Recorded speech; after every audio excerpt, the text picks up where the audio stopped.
Latest updates ఎప్పటికప్పుడు పొందడానికి big TV WhatsApp channel follow అవ్వండి. లింక్ డిస్క్రిప్షన్ లో ఉంది. నాకెదురొచ్చినా వాడికి రిస్క్, నేనెదురెళ్ళినా వాడికి రిస్క్ అంటాడు మన నందమూరి బాలయ్య. ఇప్పుడు ఇండస్ట్రీలో ప్రభాస్ కి పోటీగా సినిమా రిలీజ్ చేయడం అంటే అలానే ఉంది మరి. బాహుబలి సినిమాతో ఆకాశానికి తాకిన ఈ రెబల్ స్టార్ ఇమేజ్ ముందు మిగతా హీరోలు పెద్దగా ఆనట్లేదు కూడా.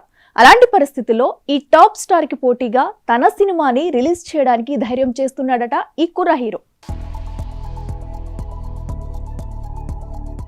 Raja Saab horror comedy back drop లో వస్తున్న ఈ సినిమా వచ్చే ఏడాది ఏప్రిల్ 10న విడుదలవుతుందని మేకర్స్ ఆల్రెడీ హింట్ ఇచ్చేశారు. అయితే ఈ సినిమా వాయిదా పడుతుందనే వార్తలు కొద్ది రోజులుగా నెట్టింట సందడి చేస్తుండటంతో ఇంతకీ ఈ సినిమా అనుకున్న సమయానికి వస్తుందా లేదా అన్న డైలమాలో పడ్డారట ప్రభాస్ ఫ్యాన్స్. దీంతో సోషల్ మీడియాలో జరుగుతున్న ఈ ప్రచారాన్ని పట్టించుకోవద్దంటూ పీపుల్స్ మీడియా ఫ్యాక్టరీ అప్డేట్ అయితే ఇచ్చింది, కానీ ఖచ్చితంగా చెప్పిన డేట్ కే వస్తామని మాత్రం క్లారిటీ ఇవ్వలేదు. దీంతో ఈ సినిమా అనుకున్న డేట్ కి రాకపోవచ్చనే వార్తలకి బలం చేకూరుతోంది.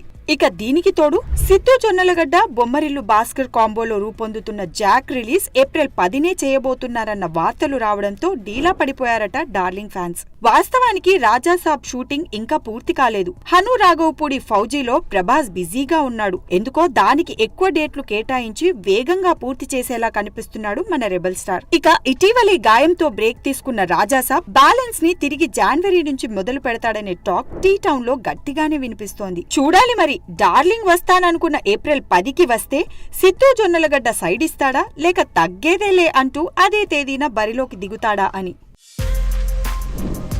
For more videos like this, subscribe Big TV channel.